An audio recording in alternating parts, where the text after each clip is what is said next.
셀 수 없이 읽었던 40년 된 전공 서적. 낡은 표지에서 어느 과학자의 고집스러운 인생이 엿보입니다.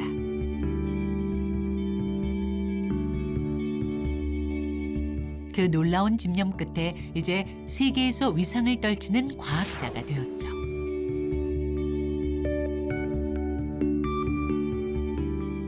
연구를 향한 열정이 남달랐습니다. 점심시간을 아끼기 위해 매일같이 싸운 도시락. 연구의 결과가 그의 노력을 오롯이 증명했습니다. 대한민국의 작은 연구실에서 표면공학의 새로운 막을 열었죠. 표면 처리 기술 1인자의 이야기가 지금 시작됩니다. 오늘의 주인공을 만나기 위해 인천의 한 대학교를 찾았습니다. 소재의 무궁무진한 변신을 보여준다는데요.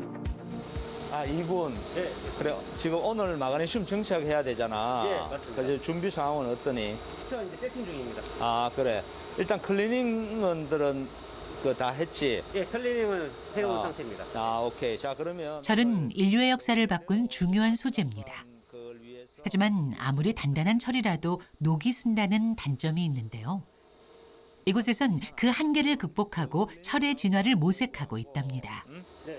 알루미나이즈드 스틸이라는 그런 냉연 강판이 있는데 그 내식성이 문제가 있습니다. 그래서 그 내식성을 개선하기 위해서 마그네슘을 정착하기 하는 그런 어떤 준비 단계다 이렇게 생각을 하시면 되겠습니다.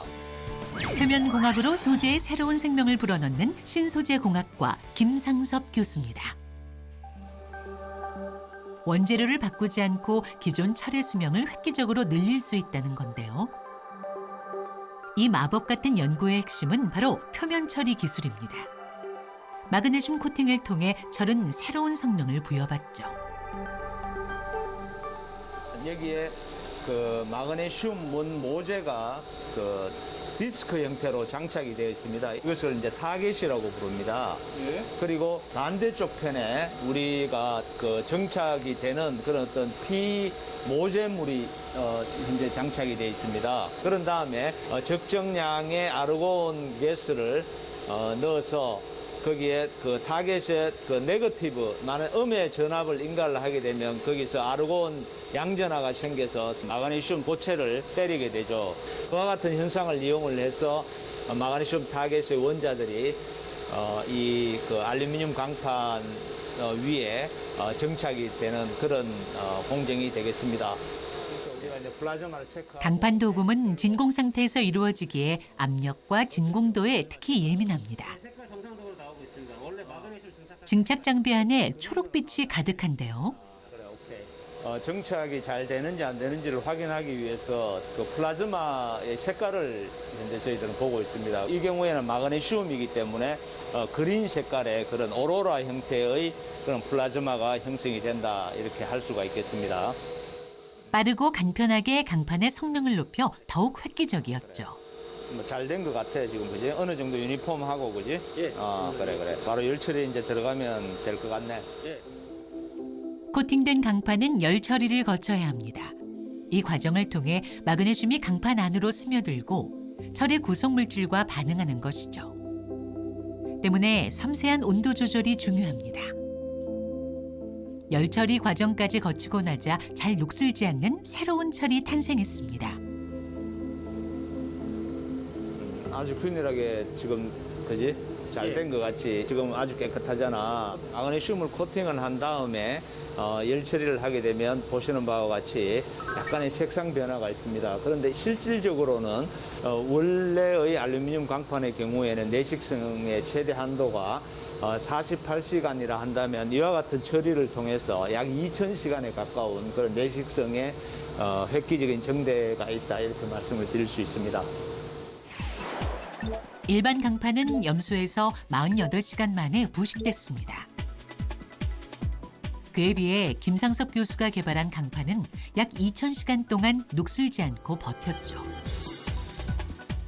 마그네슘을 코팅을 해서 열 처리를 하게 되면 MgAl2O4라는 그런 마그네슘, 알루미늄 산화물 그런 별도의 그런 새로운 산화물들이 생기고 그래서 건물이라든지 이런 데서 그 내부나 외부에 어떤 그런 철강 재료로 철제로 이렇게 보강을 한다든지 껍데기를 입힌다든지 혹은 뭐 냉장고라든지 가전제품 우리 그 전자레인지라든지 뭐 이런 데 녹이 슬지 않으면서 내적성을 유지를 한다 이렇게 할 수가 있겠습니다. 표면 코팅을 통해 소재의 성능을 무한대로 끌어올리는 기술. 코팅을 할 수 있는 재료라면 어디든 다양한 활용이 가능합니다. 그는 우리 일상에 직접적으로 영향을 주는 기술에 큰 가치를 둡니다. 산업용 강판뿐 아니라 일상과 가까운 표면 코팅 연구도 하고 있는데요. 그중에서도 소수성과 친수성 표면 코팅에 관한 연구를 하죠. 그 물방울이 젖지를 않고 동그랗게 되고 그 표면을 굴러 떨어지도록 만드는 그런 성질을 초소수성이라고 하는데 그 초소수성 표면을 만들기 위해서 전기 분무라는 공정을 이용을 해서 그 표면에 실리카 코팅층을 하려고 지금 준비하고 있는 그런 단계입니다. 물과 잘 섞이면 친수성, 반대로 물과 섞이지 않으면 소수성입니다. 물방울과 표면의 접촉각이 90도를 넘으면 액체는 고체 표면을 적시지 않는 소수성을 띠게 됩니다. 기존의 소수성과 친수성 표면을 만들기 위한 코팅 공정은 매우 복잡했습니다. 또 소재가 달라지면 코팅의 성능도 떨어졌죠. 그는 고온 안정성과 내구성이 좋은 실리카를 코팅제로 선택해 차별화했습니다. 또 전기 분무법을 적용했는데요. 간편하면서도 증착률이 좋아 공정의 혁신을 이뤘죠. 대략 한 15kV 정도의 어떤 고전압을 이렇게 인가를 하게 되는데 인가를 하게 되면 액적이 전하를 띄어서 이 반대쪽에 그 전하를 띈 쪽으로 이렇게 비행을 해서 이제 정착이 되죠. 결국은 이 모재의 그 표면 에너지도 바뀌게 되고 또 그 모재의 그 거칠기도 이렇게 바뀌게 되어서 어떤 경우에는 친수성 표면이 되고 어떤 경우에는 소수성 표면이 되어서 이제 우리가 원하는 목적에 이제 응용을 할 수 있다. 일반 강판에선 물방울이 바로 퍼지는 반면 코팅된 강판에선 물방울 모양이 유지되네요. 옆에서 보면 확실히 동그랗긴 한데 그지? 네. 접촉각이 거의 180도가 되는 그런 시편들을 한번 테스트해 보는 건 어떤가? 네, 알겠습니다. 이번엔 180도의 접촉각을 가진 초소수성 성질의 강판에 물방울을 뿌립니다. 표면에 맺히지 않고 물방울이 튕겨져 나오는데요. 이러한 초소수성 코팅은 우리 일상에서 어떻게 활용될까요? 바이러스라든지 박테리아들은 수분을 굉장히 좋아하는데 그런 것들이 아예 없는 표면이기 때문에 박테리아나 바이러스가 도저히 살 수가 없는 그런 환경이 되기 때문에 의료용 여러 가지 도구에 이런 코팅을 하게 되면 장점들이 있겠습니다. 비행기 표면의 결로 현상은 초소수성 코팅으로 방지할 수 있습니다. 배의 경우 하부에 달라붙는 해양 생물 때문에 추진력이 저하되는 것도 막을 수 있죠. 크게 이야기하면 이제 표면공학이다 이렇게 할 수 있습니다. 표면은 사실은 그 전체에 비하면 아주 작은데 그 표면들을 잘 처리하면 이 전체의 어떤 물체들의 성질이라든지 또는 활용도를 획기적으로 바꿀 수 있겠다. 뭐 이런 것들에 대해서 이제 집중을 해서 계속 연구를 해왔다. 뭐 이렇게 말씀드릴 수가 있겠습니다. 아침부터 쉴 새 없이 계속된 실험.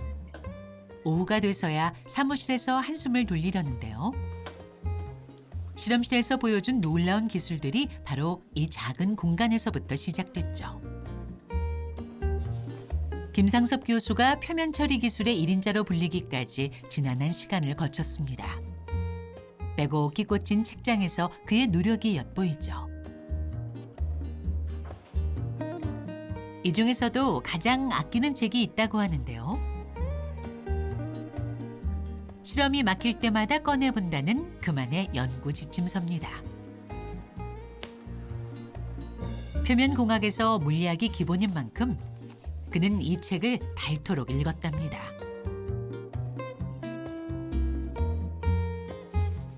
제가 1983년도에 대학을 입학을 했는데 그때 일반 물리의 교재가 되겠습니다. 그러면은 30년이 넘은 거 아닌가요? 1983년이니까 뭐 실질적으로는 거의 거의 만 40년이 된 그런 책이 되겠습니다. 지금은 이제 종이 자체가 워낙 낡아서 지금 상당히 좀 조심해서 제가 넘기고 있습니다. 실험에 실패하면 이론을 다시 살피는 것은 그만의 습관인데요. 조금 느릴진 몰라도 자신만의 속도로 연구의 답을 하나둘 찾아왔습니다. 원자들이 서로 어떤 그런 분포를 하고 있고 왜 그 내식성이 증가가 되는지 그리고 그런 어떤 원자적인 메커니즘이 어떻게 되는지에 대해서 아주 좋은 그런 어떤 힌트를 제가 이 책을 통해서 또 이해를 할 수가 있게 되었습니다.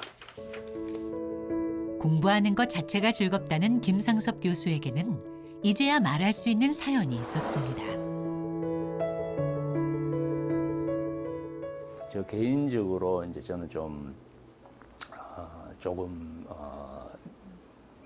재정적으로 좀 가난한 집에 그래서 이제 서울에 이렇게 와서 당장 생활이라든지 등록금 문제 뭐 이런 것 때문에 이제 입주 과외를 전전하다 보니 제대로 된 공부를 못한 거죠. 친구들보다 늦게 대학원을 진학한 김상섭 교수. 그는 대학교 때 다 채우지 못했던 공부에 대한 갈증을 해소할 수 있었죠.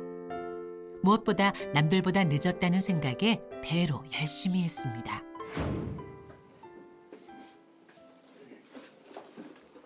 매일 도시락을 싸우는 것은 그의 오랜 습관인데요. 점심시간을 아껴서 조금이라도 더 연구하기 위해서랍니다. 지금은 너무 바빠서 점심시간을 아껴야 한다네요. 집사람이 해주는 도시락이 맛있기도 하고 또 한편으로 또 여러 가지 연구에 또 집중하다 보니까 또 시간을 또 조금 아껴서 또 연속적으로 또 논문 작업도 해야 되고 하는 그런 경우들이 많이 있습니다. 그래서 아주 옛날부터 도시락을 사서 이렇게 점심을 먹고 있습니다. 그가 공부를 계속할 수 있었던 건 언제나 옆에서 응원해준 아내 덕분이죠. 어부인. 네. 그래 오늘 그 도시락도 똑같네. 위에 그 달걀 하나 있고 오늘 되게 맛있어 보이는데. 추워서 따뜻하게 그냥 국물 해서 드세요. 어유 힘들지 않으세요? 그냥 뭐 특별히 반찬 투정을 안 하시니까 그냥 집에 있는 걸로 소소하게 합니다. 도시락도 사고 뭐 아닌 날은 고구마랑 뭐 계란 뭐 이런 것들로 사드리고. 큰 내조해 주시네요. 아 그런가요? 그냥 저는 일상이라서 그냥 하고 있습니다. 알겠습니다. 감사합니다. 네, 수고하세요. 예, 들어가세요. 네. 예. 노력은 배신하지 않는다는 생각으로 묵묵히 자신의 길을 걸었습니다. 이제 그는 한국에서 손꼽히는 재료학자가 됐지만 언제나 한결같은 마음가짐으로 매 순간 최선을 다합니다.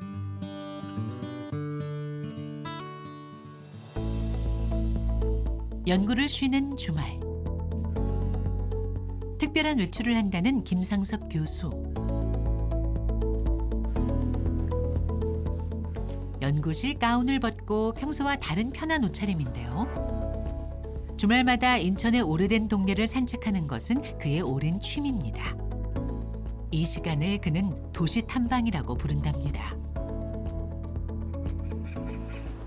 사실 별로 대수롭지 않게 이 집을 봤었거든요. 여기가 이발관이네요? 예. 이쪽 지역에 아주 오래된 그런 이발소로 지날 때마다 아주 관심 있게 이렇게 보고 있습니다. 도시 속에서 옛 모습을 간직한 건물을 눈에 담는데요. 어릴 적 향수가 되살아나며 그만의 골목 기행이 시작되죠. 시간을 아껴가며 연구하던 그도 지금만큼은 느리게 걷습니다.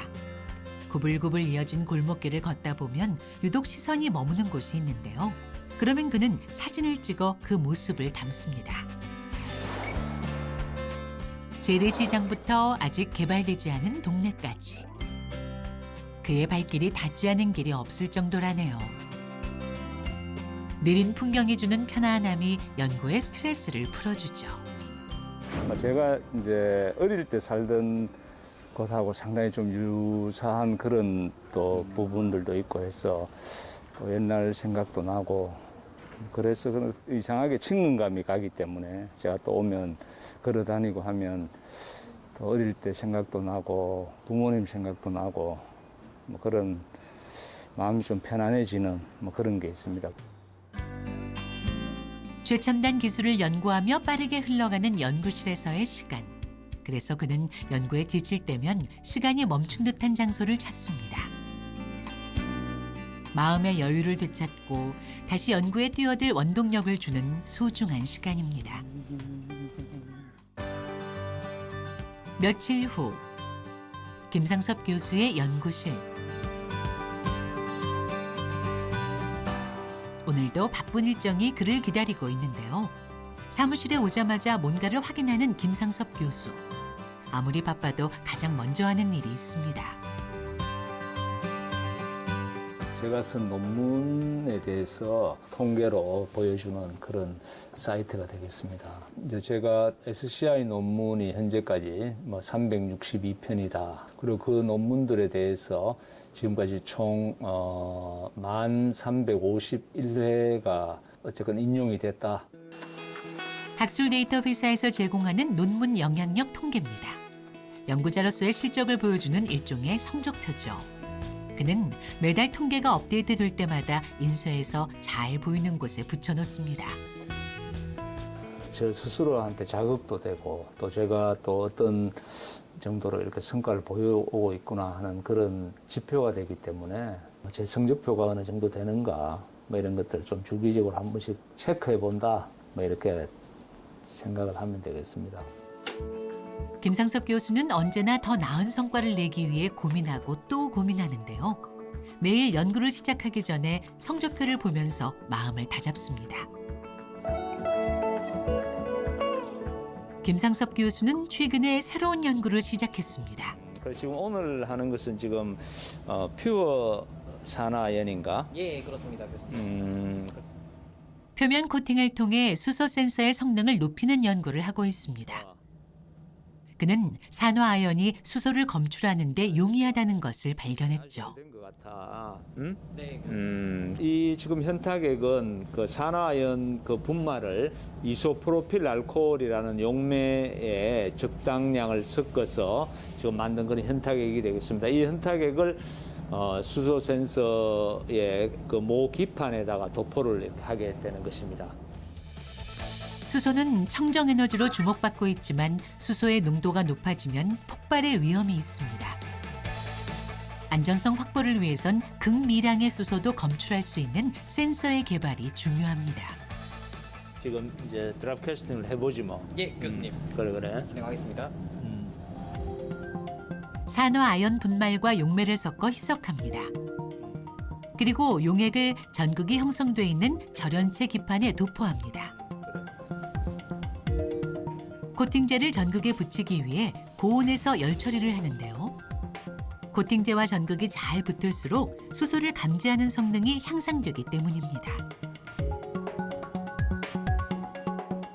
제작된 센서는 극미량의 수소도 검출할 수 있을 정도로 성능이 뛰어난데요. 그 비밀은 바로 산화아연의 성질에 있습니다. 전극 위에 산화아연 물질이 잘 도포가 되어 있고 이 산화아연 물질은 수소를 만나게 되면 전기 저항이 감소하는 그런 성질이 있습니다. 그 전기 저항 감소되는 것을 측정을 해서 수소의 존재 여부를 아는 그런 수소 센서의 기능을 하게 됩니다. 수소를 만나면 전기 저항이 급속히 떨어지는 산화아연의 특별한 성질을 센서에 활용한 것이죠. 이제 직접 수소가스를 주입해 센서의 성능을 검증해 봅니다. 보시는 바와 같이 빨간색 즉 수소가 인풋되자마자 수소 센서의 저항이 동시에 급격히 떨어지는 걸 알 수 있습니다. 일본의 몇몇 업체들이 수소 센서를 상업화해서 지금 시판을 하고 있는데 10ppm 정도가 최저 수소 검출 한으로 이렇게 되어 있고요. 그에 비해서 저희가 개발한 이 수소 센서는 1ppm 이하에서도 잘 검출이 되는 그런 결과들을 가지고 있습니다. 그래서 센서 시장에 크게 저희들이 사용될 것이다 이렇게 생각을 하고 있습니다. 소재 기술의 트렌드를 이끄는 네로라 하는 기업체의 산하기사들이 한자리에 모였는데요. 한국재료학회에서 주최한 산학연 협의회 행사입니다. 단상위에서 김상섭 교수를 만날 수 있었는데요. 그는 올해 한국재료학회 제23대 회장으로 취임했습니다. 한국재료학회의 산학 이사님들 그분들을 모시고 산업체가 어떤 그런 협력과 교류를 했으면 좋겠는가 하는 것을 좀 심층적으로 서로 협의하고 논의하는 자리가 될 것 같습니다. 자동차라든지 대한민국 소재와 재료 산업의 현주소를 보여주는데요. 키에 들어가는 여러 가지 미래에 어떤 소재가 필요할지 고민하고 학교와 기업이 협력해서 기술을 성장시키기 위해 이 자리에 모였습니다. 고객들은 전 세계 27개국 정도의 기술이 실험실에 머물지 않고 실제 산업 현장에서 활용돼야 더 큰 가치를 가지기에 김상섭 교수는 이 협력의 장을 중요하게 생각하죠. 기술들이 동시에 지금 나오고 있고 같이 공동 연구라든지 공동 기술 개발 혹은 또 뭐 연구 과제를 정부에 같이 제출을 한다든지 하는 여러 가지 활동들을 통해서 이 학술적인 연구 기술 개발이 그 산업 발전에 직접적으로 연결될 수 있도록 하는 교류의 플랫폼을 만들겠다 하는 그런 희망을 가지고 있습니다. 빛을 보지 못하던 소재의 표면 공학으로 새로운 생명을 불어넣었습니다. 자신이 걸어가는 길을 믿고 묵묵하게 정진한 과학자가 있었기에 오늘날 무궁무진한 소재의 가능성이 열릴 수 있었습니다. 우리나라에 이제 여러 가지 이제 화학 물질을 다루는 회사 또는 뭐 이용하는 회사 또 그걸 뭐 만드는 회사들이 굉장히 많이 있습니다. 그게 이제 액체 상태가 많은데 이제 그런 것들도 이런저런 이유로 이제 누출되거나 또 누액이 생기면은 굉장히 큰 문제가 되는데 제가 지금 연구한 그런 표면 공학들을 잘 적용을 하게 되면 전 세계에서 어느 누구도 하지 못했던 그런 누액 센서를 상업화할 수 있겠다 지금 생각을 합니다. 감사드리겠습니다. 네, 고맙습니다.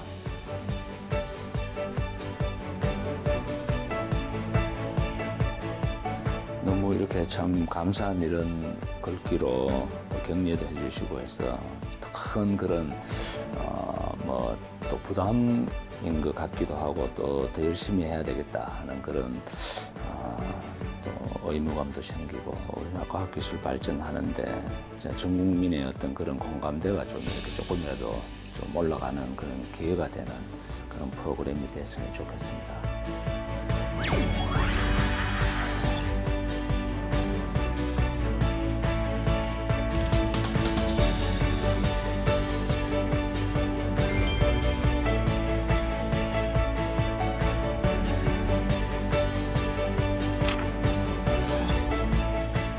이익을 마저 하면 먼저 옳음을 생각한다.